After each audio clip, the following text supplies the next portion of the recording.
Hi guys, Q64 here, and today I'm going to share with you guys my top anticipated movies that are releasing here in 2025. I narrowed this list down to 30. Now, some of these I'm actually genuinely anticipated about, and some of these I'm just kind of curious about. These are all things I'm interested to see coming out here in 2025. Of course, this list is based on a lot of sequels and adaptations and previous material because that's stuff I can actually judge it for. Some of this is judged on some trailers that are out. Obviously, most of these movies don't have trailers yet, and all 30 of these are in loose order as far as what I'm anticipating.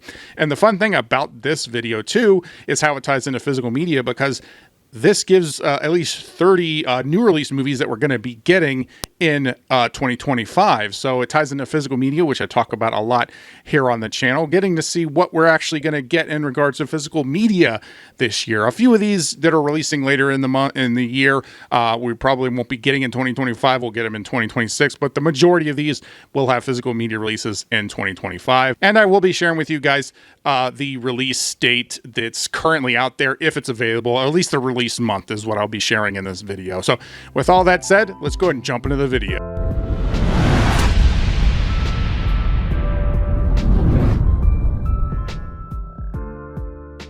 Coming in at number 30 is 28 Years Later, which is releasing in June. So I never saw the first movie 28 Days Later, but I did see 28 Weeks Later back in 2007, 2008, and I liked it. I'm not a big horror guy.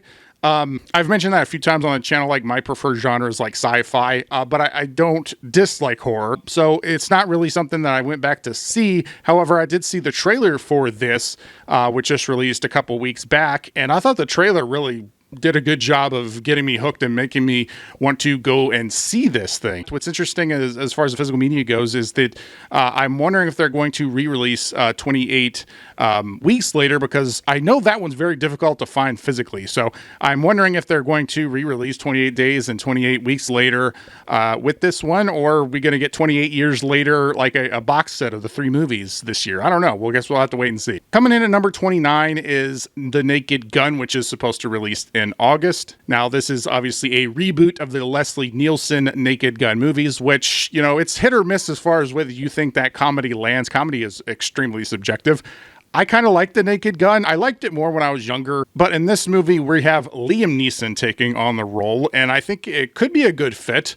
You know, Liam Neeson has been in comedies in the past. I think he could, he's also an action star, so crossing both of those over into this, I think, would be good. Now, the story is from Seth MacFarlane, who I think is also kind of hit or miss. I really like the Orville, obviously, and but some of his comedy is kind of hit or miss. I heard the new Ted show's pretty good, but there's also 5 other people listed on the screenplay for this movie, so I don't know. When I see that many writers listed on a movie, I'm generally kind of wary of it, but and I'm also not really a fan of reboots, but regardless, I'm curious about this one. I'm curious to see The Naked Gun with Liam Neeson. Coming number 28 is Mortal Kombat 2, which is supposed to release in October. I know a lot of people didn't like the previous Mortal Kombat movies, or at least it was pretty mixed. Hardcore Mortal Kombat fans seem to not like it.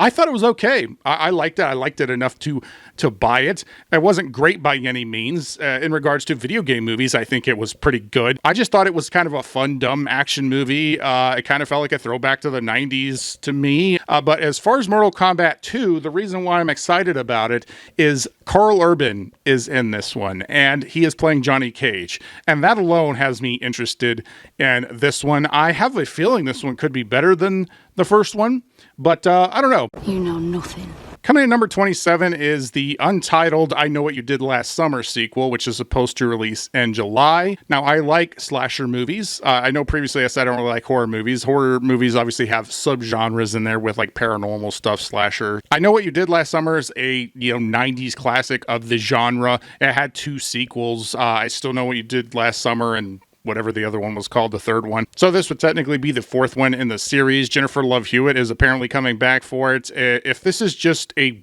a decent slasher movie. That's really all I'm looking for this. If it recaptures kind of the 90s feel and doesn't take itself too overly seriously, I think that this could work. It's not some great story or anything. I just am looking for a 90s throwback slasher movie with this. And if it does that, I think it could work. And I'm kind of interested if it does do that. Coming at number 26 is Frankenstein, which is supposed to release sometime this year. This is a Netflix release.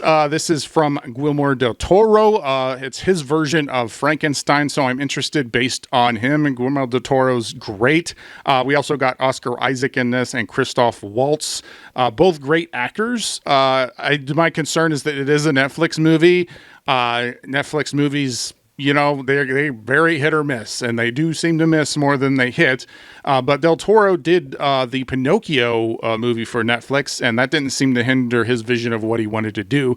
So, I don't know. I think that this could work. I'm not necessarily super interested in seeing the Frankenstein movie, but I am kind of interested to see what his take on Frankenstein is. So we'll just have to wait and see on this one. Coming to number 25 is The Life of Chuck, which is supposed to release in May. Now, this is described as a science fiction drama. It's apparently based on a Stephen King novella. I did not know that. There's no trailer or anything out, and I've never heard of this from Stephen King at all. But based on the limited overview of this one, I'm kind of interested. It seems to be a story of this guy named Chuck, and it's like non-linear storytelling, which can be done to great effect, but it can also be kind of a mess. So we'll have to wait and see which of those ways that it goes. I like life story movies and stuff like that, stuff like Forrest Gump or, Benjamin Button. I like both of those. Movies that cover an entire lifespan or most of a life in the case of, Forrest Gump.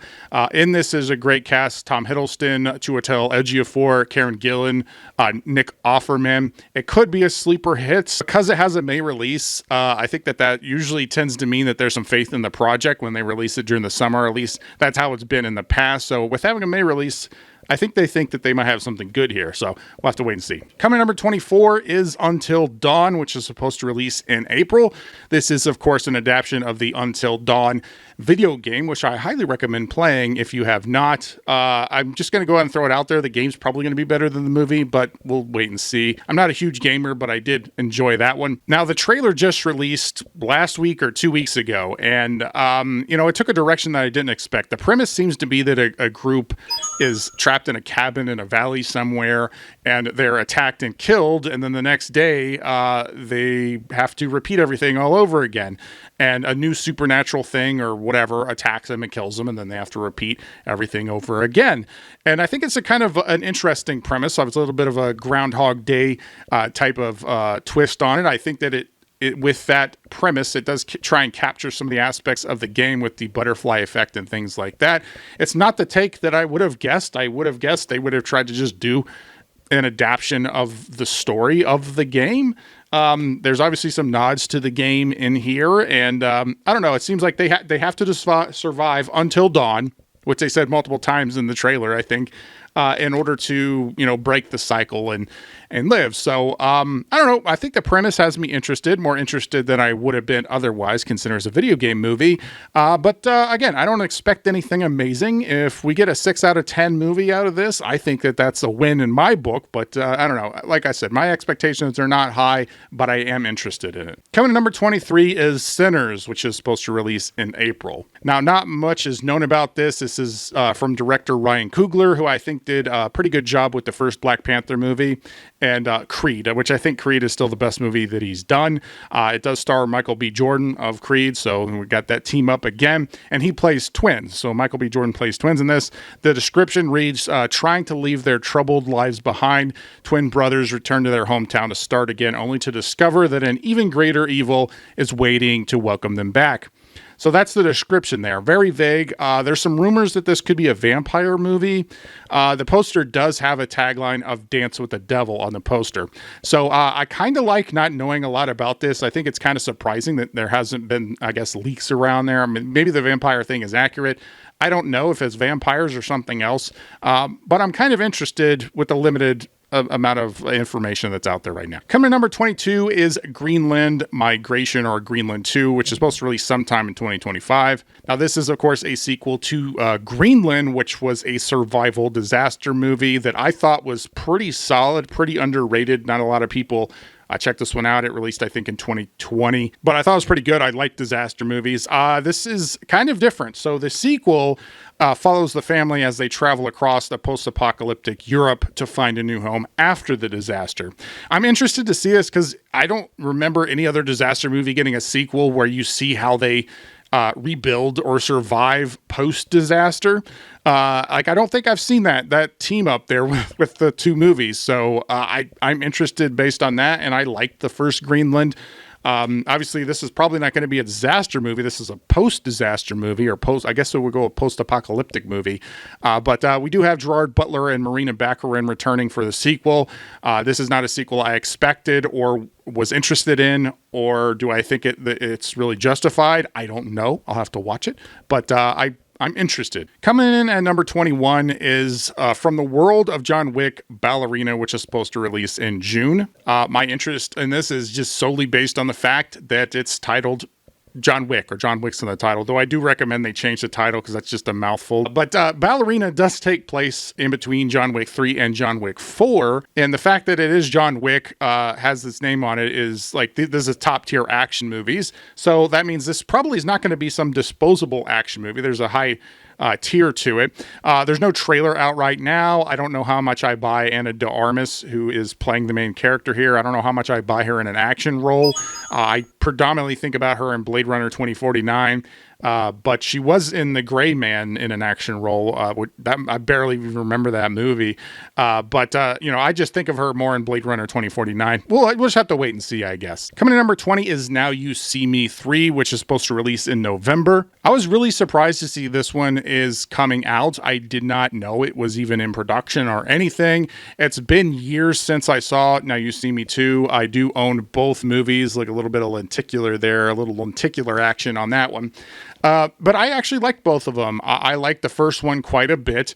The ending was a little iffy. The idea of the world class illusionists, like in a heist movie, I think is pretty interesting. I thought they executed it well in the first one. The second one is not as good.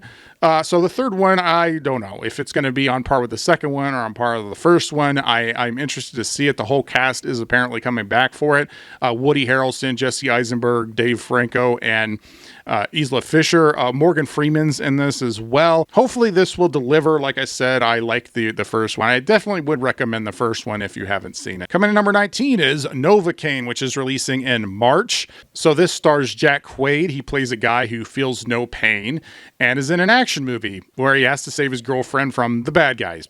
A pretty straightforward premise. The trailer is out. It seems to have an interesting tone to it. A little bit of a Matthew Vaughn's Kick-Ass vibe I got from it. I think the humor is good. I think Jack Quaid is pretty good. I think he plays this type of role pretty well. Could be good. I'm interested. Again, check out the trailer. The trailer is out if you're interested, and it's just around the corner in March. Coming number 18 is Happy Gilmore 2, which is supposed to release sometime in 2025. Now, this could be really good, or this could be really bad, right? A lot of comedy sequels are hit or miss, and the vast majority of comedy sequels are worse than the original. Anchorman 2 wasn't terrible, but it was nowhere near as good as the first one. Zoolander 2 is a terrible movie. So a lot of these comedies, it's kind of hit or miss. Adam Sandler, doesn't do that many sequels. What did he do? Grown Ups 2, which fine, I guess. And then Mystery Murder, the Netflix movie that was about a mystery murder. I know he did 2 movies for them there. He signed a deal with Netflix, so this is actually supposed to be a Netflix movie. Now, this is written by Adam Sandler. I wonder if he actually writes it and takes the character and a little bit more, like maintains the comedy, but actually ages the character appropriately to where he's not as childish. I think this movie could work. If he tries to act like he's still like a man-child in his 30s, I don't think it's going to work that well.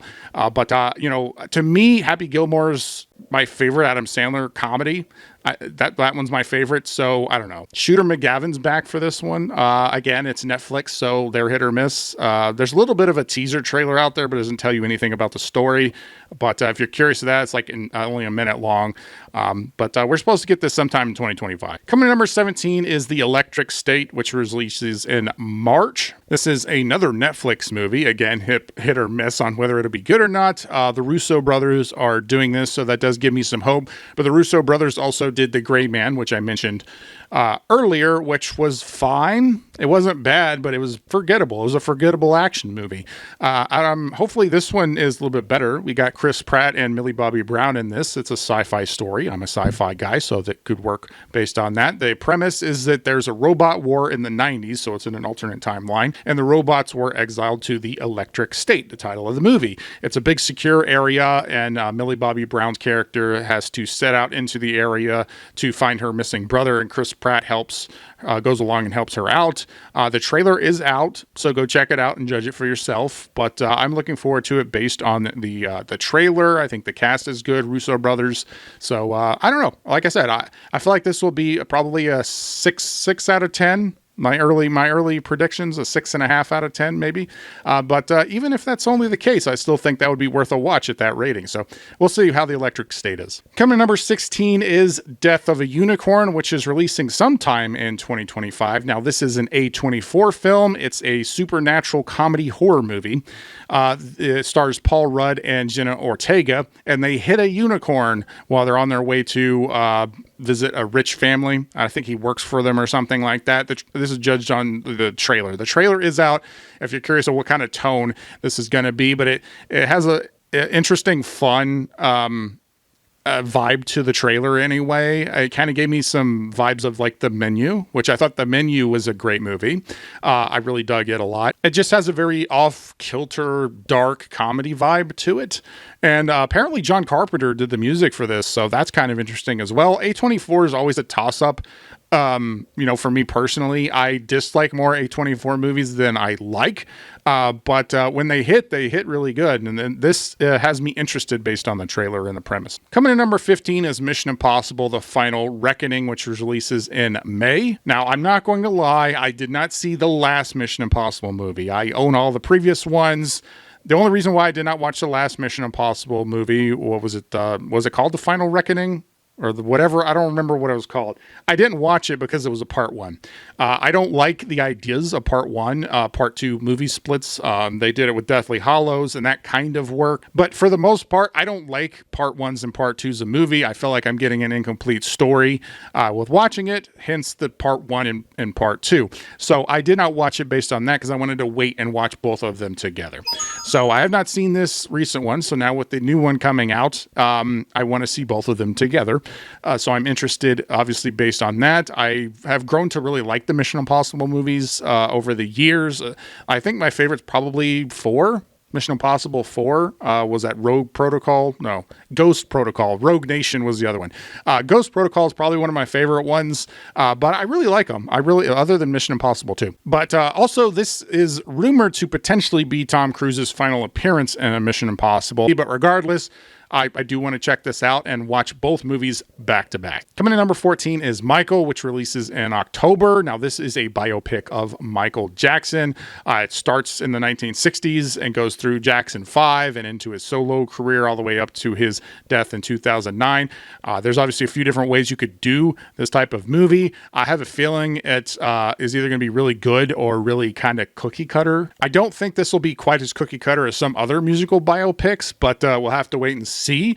I'm a biopic fan, and I do know that the Jackson family is apparently directly involved in this movie. Jafar Jackson is playing Michael, and he is the son of Jermaine Jackson, and obviously Michael Jackson's nephews. So I don't think this movie is going to be some kind of scathing thing on Michael. It could go the other way where it's just overly nice towards Michael. I don't know really what the tone of this is going to be. I remember watching the Jackson TV miniseries back in the 90s. I watched it a couple times. I think the whole thing used to be on YouTube a while ago. A few years back, I remember rewatching it. I don't know. I'm just curious about this one. Like I said, I like biopics, and this could this could be a good one. Coming in number 13 is The Day the Earth Blew Up, a Looney Tunes movie, which releases in February. So this one's just around the corner in February. What do we got? 5 weeks? Something like that. The fact that a Looney Tunes movie is coming to theaters in 2025, I think is great.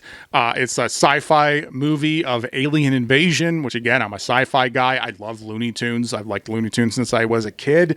What was the last movie that they did? Was Back in Action with Brendan Fraser. Was that the last movie that went to theaters? It's the last one that I could think of. Obviously, there's Space Jam as well, but that was further back.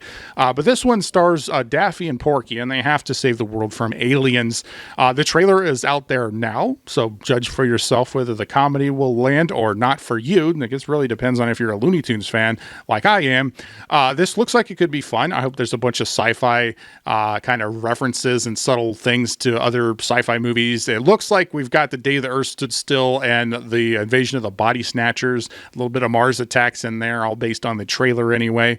Like I said, I always love Looney Tunes. I'm thrilled that this is actually getting a theatrical release. Hopefully it does well, and maybe we get another one in the future. But Looney Tunes back in theaters here in 2025. That's great. Coming number 12 is F1 or Formula One, which releases in June. I've really started to like racing movies over the last few years. It's not like there's a lot out there. There was Rush with Chris Hemsworth, which was pretty good. Ford v Ferrari, which I really liked. That had Christian Bale and Matt Damon in it. Gran Turismo released, 2 years ago? Video game movie, but I thought that was pretty good as well. So, yeah, I think the track record with racing movies, at least my enjoyment of them, is pretty good. Now, Formula One is directed by Joseph Kosinski, who I do remember from Tron Legacy and Top Gun Maverick. He did both of those movies, and I really liked both of those movies. I bet there will be some really good sound and action, if nothing else, especially if they're going to use similar, innovative cameras like what they did with Top Gun, which that movie's good with a straightforward story, but the way everything was shot and the action and the sound and everything really helped elevate the movie. So I think that if he did what he did with Top Gun Maverick here with Formula One, I think this could work. It stars Brad Pitt. We'll just have to wait and see, but I do want to see this one. Coming to number 11 is The Gorge, which releases in February. Just a few weeks away for this one. This one is distributed by Apple. Then it goes on to their Apple TV Plus streaming service.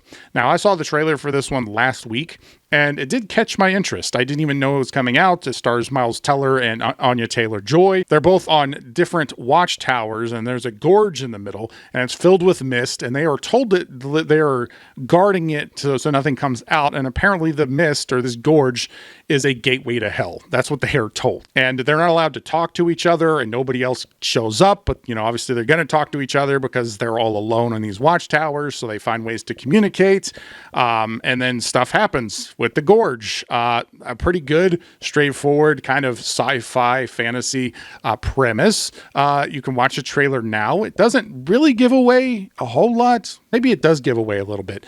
I don't know. If the premise alone has you interested, maybe don't watch the trailer. But if you want to, go check it out. I want to check out this movie. I think it, again, just a good premise. Miles Teller, Anya Taylor-Joy are both great.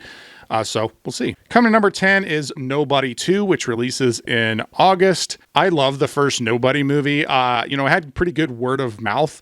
I checked it. I went ahead and bought it on 4K just based on a lot of the positive reviews. I didn't go and see in theaters.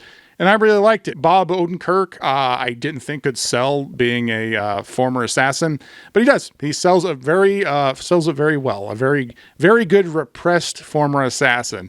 Obviously, a lot of people do compare this to John Wick, but I think it does a pretty good job of kind of carving out its own style and its own flavor of, underground assassins kind of.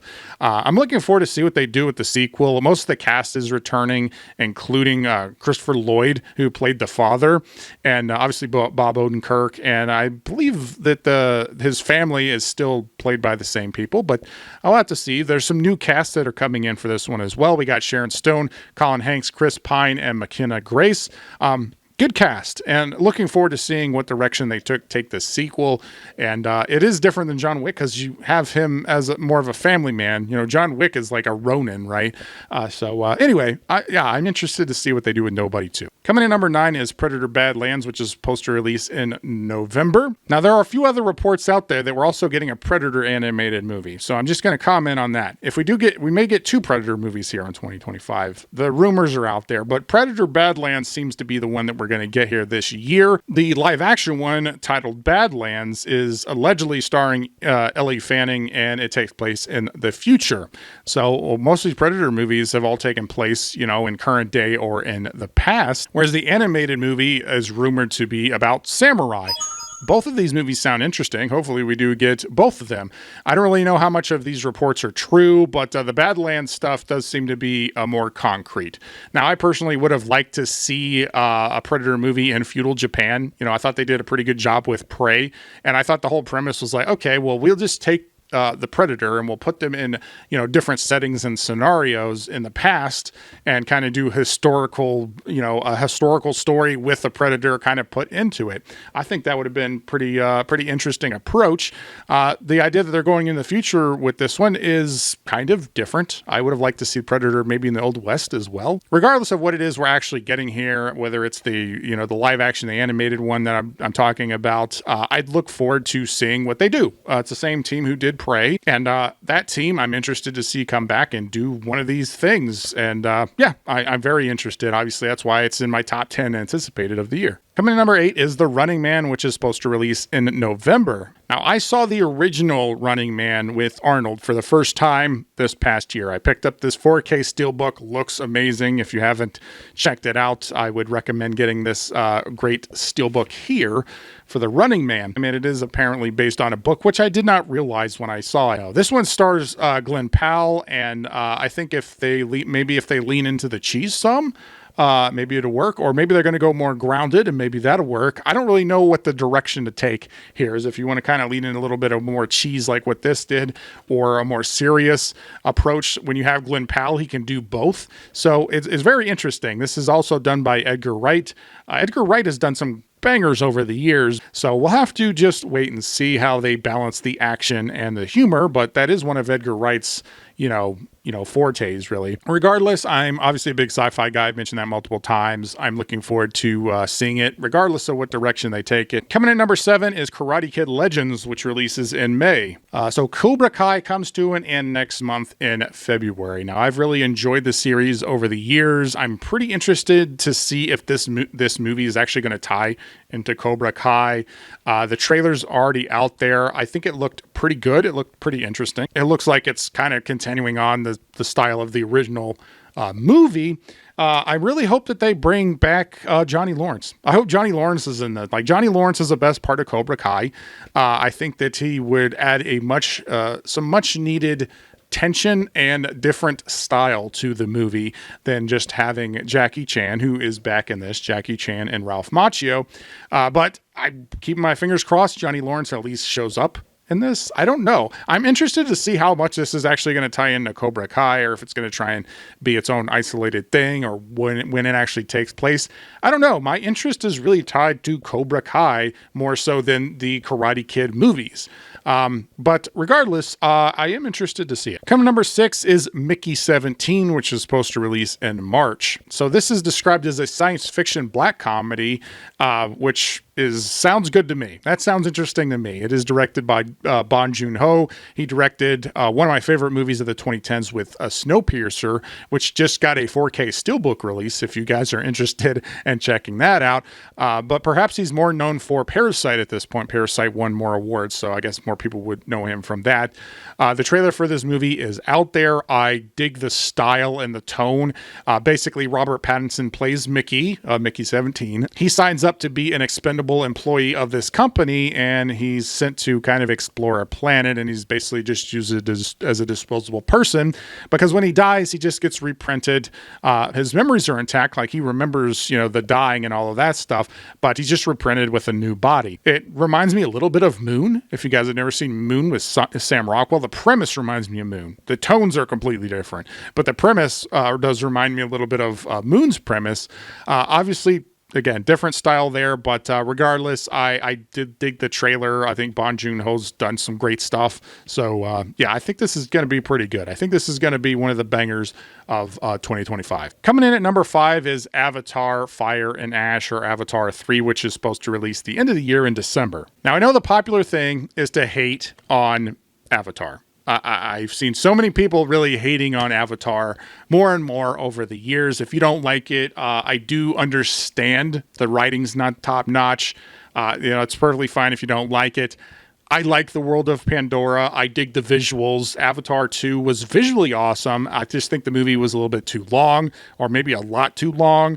But I'm interested to see these movies based on the atmosphere and the vibes of the movie, less so really the characters and the writing, which is middling, I would say. I'm just there for the experience. I think it's a great theatrical experience, and I'm interested to see what they do here. I mean, it's James Cameron. It's Avatar. I'm pretty sure it's going to do pretty well. I'm pretty sure it'll break $1 billion at the box office, just like the last one did. But we'll just have to wait and see. I just hope the movie's good. If it's at least as good as the first two, then that's fine with me. I think the first one's better than the second one for sure. Hopefully we aren't getting diminishing returns here, but who knows? We'll have to wait and see. Coming in at number 4 is Jurassic World Rebirth, which is releasing in July. So nothing is ever going to be as good as that first Jurassic Park movie. I've accepted that. Years ago, I was like, nothing's going to be as good as that first one. But the last 2 Jurassic World movies were horrendous. That's the word I would use for it. Horrendous. I thought they were terrible. Fallen Kingdom mostly takes place in a billionaire's mansion, which is just what I want to see in a Jurassic Park movie, where 70% of the movie takes place in the basement of a mansion. Yeah, that's what I want to see. I thought that was terrible. Dominion is also terrible, with 2 disconnected plots kind of smashed together. At least Dominion I enjoyed as a bad movie. It was a fun bad movie. I went into that being like, this is going to be bad. It was bad, but because I went in with the expectation of that, I had a little bit more fun with it. But it's not a good movie. They're both terrible. They don't deserve to be put in the same conversation as Jurassic Park. However, why am I interested in Jurassic World Rebirth? Well, we've got a different director, Gareth Edwards, and I think he did a great job with Godzilla back in 2014. We've also got a new cast here, so none of the old cast, as far as I know, is returning for this one. We've got Scarlett Johansson and Mahershala Ali, who are great actors, and I'm just like, why did you guys sign up for a Jurassic World movie after seeing the previous ones? But, I think that they'll at least bring something different there. And perhaps the thing that I guess gives me a little bit more hope is that the writer from the original Jurassic Park movie, the first 2 Jurassic Park movies, I think, he did both of those, Daniel Cope. So the fact that you're getting the writer, well, he's a co-writer on the first 2 with Michael Crichton, the author of the novels. So I don't know if those were good because of Michael Crichton or because of him. Maybe the tag team did something. I don't know. But the fact he's come back for this, I'm like, okay, this could be good. But then I looked up his writing credits. It's like, what else has he done? And he's done some questionable things in recent years, particularly Indiana Jones and the Dial of Dysentery, which was a terrible Indiana Jones movie, and The Mummy with Tom Cruise in 2017, another bad movie. So I don't know. Who knows if this one's going to be good? But considering you have a whole new team and actors and things like that, maybe it's going to be good. Coming in number 3 is Superman, which is supposed to release in July. Superman is my favorite superhero. I love the optimism of the character. I love the way they write the character struggles and how they challenge him but never break him. And it's more about challenging him as a character more so than his strength, which obviously Superman is one of the most powerful superheroes. So, which does turn off some people, but to me, it's like him as a character is what I find the most interesting. That's why he's my favorite superhero. So the Superman movies have been a bit of a mixed bag over the years. I obviously like Christopher Reeve's Superman 1 and 2, and I'd like to see a kind of a modern storytelling version of Superman 1 and 2 that actually is focused on the optimistic tone. Superman Returns tried to do that. I don't think it succeeded very well. Superman Returns was a disappointment. Man of Steel has some things I liked. I think Henry Cavill's a good Superman, but I don't think the way that they wrote the character was very good. the tone of Man of Steel. It's not a very good Superman movie, and I would not use the word optimistic to describe the movie Man of Steel. Batman v Superman didn't feel like Superman really at all. Maybe James Gunn's Superman will like hit the right tone and capture that optimism. Some of the stuff he's talked about, it seems like that is what he's trying to do. Whether he can do it, I don't know. I just want something that focuses on the character and the story. Right now, I'm worried about the amount of secondary characters in this movie with Guy Gardner, Hawk Girl, Metamorpho, Supergirl.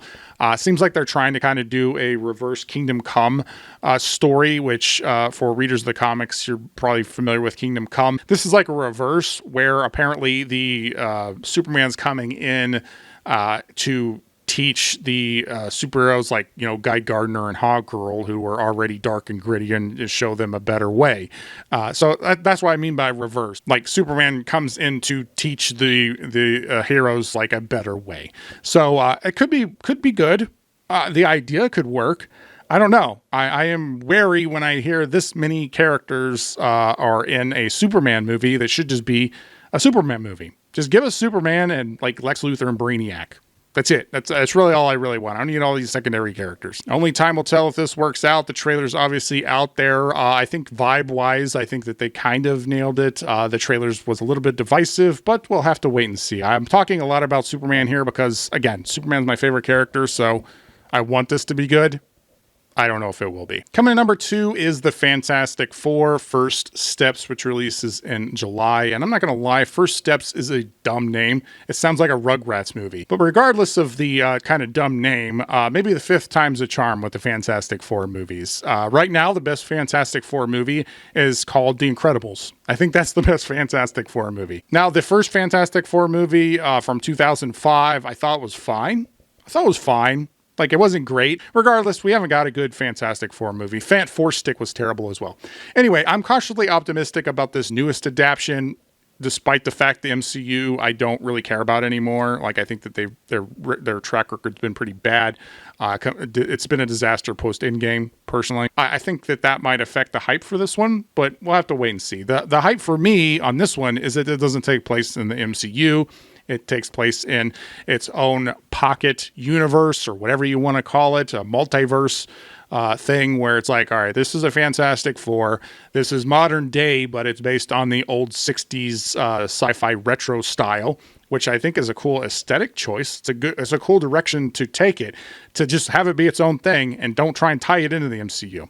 I think the cast is pretty good. I don't really like Pedro Pascal as Reed Richards. I'm not really a fan of that choice. And they also gender swapped the Silver Surfer, which I think is a bad choice too. I'll wait and see to judge for myself, but on the outset, I don't like that idea. But I do like that we might actually get a good Galactus story here, and I just want to see a Fantastic Four movie be good. I mean, I collected Fantastic Four comics back in the day, and I want this to be good. It's not like I'm rooting for the MCU to be bad. I want it to be good. It's just been pretty bad post-Endgame, to be honest. Coming in at number 1 is Tron Ares, which releases in October. I love Tron Legacy. I've wanted to see a sequel to Tron Legacy for years. This is the 15th anniversary of Tron Legacy, so hopefully we're getting a 4K here in 2025, but we'll have to wait and see. The music from Daft Punk is great for this, one of the best movie soundtracks ever made. The visuals are amazing. They look great even today. It's not even like it's this movie. The atmosphere in Tron Legacy is amazing, and I love it. However, my qualms with this one, with Tron Ares, is that they're kind of seem to be ignoring Tron Legacy. Now, this isn't confirmed entirely, but based on the information I've seen so far, that's the direction it seems to be pointed in. Garrett Hedlund, who played Sam, is not coming back. Obviously, Olivia Wilde's not coming back, and that's where that movie left off. So the fact that they're just kind of ignoring that story point is kind of crazy. Now, allegedly, Jeff Bridges is in this movie, but he could be in the movie for 2 minutes, and they're just listing him on there. Bruce Boxleitner, who plays Tron, isn't in the movie either, at least as of the information that's out there right now. And having a Tron movie without Tron is kind of strange. And we've got this movie starring Jared Leto, who I don't really like. I don't like him as an actor. He's very robotic, so perhaps his robotic acting will work well for the character that he's playing, which apparently he is playing a program that gets sent into the real world. So allegedly, most of this movie is taking place in the real world, which is kind of a dumb choice. Like, the thing that people like about Tron is the grid, the visuals. And if over half the movie takes place in the real world, I don't think that's going to work very well. It sounds like I'm being very negative considering this is my number one most anticipated movie. But it's the most anticipated based on my love of Tron Legacy, to be honest. Daft Punk obviously isn't doing the soundtrack for this one because Daft Punk, disbanded. They're not around anymore. But we're going to get Nine Inch Nails.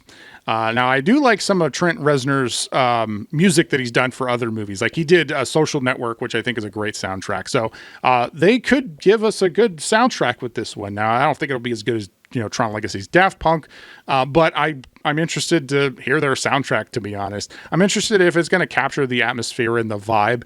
The story doesn't have to be amazing. The story in Tron Legacy is pretty straightforward, and it works. But what makes that movie good is the atmosphere and the vibe and all of that. So I'm interested in this based on if it's going to capture that. And hopefully it does. I want it to succeed. But I don't know. We'll have to wait and see. We'll have to see how this one goes, just like all the other ones I talked about so far. So those are my top 30 most anticipated movies here in 2025. I think a lot of these are going to probably get good physical media releases here in 2025 as well. So I'm interested to see what the physical media ends up looking like also. Hopefully these movies all end up being good, but most likely that's not going to be the case. Best case scenario, 50-50 on whether they're going to be good or not. But based on the information that's available out there now that we talked about here in this video, those are my 30 that I'm anticipating. I'm pretty sure there's going to be some bangers that I don't even know are coming out. That usually happens every year. That's my list. But what are you guys looking forward to the most? Is it stuff I talked about here? Is there something I didn't talk about that you guys are interested in? Maybe I don't know about it. So definitely comment and let me know. I want to thank everybody for sticking around on this video. Thank you, subscribers. All of you are awesome. And if you like this video, please like, comment, share, subscribe. Do all the YouTube stuff or don't. I'm not a beggar. I'm Geetrue64, and I'll always tell you the truth.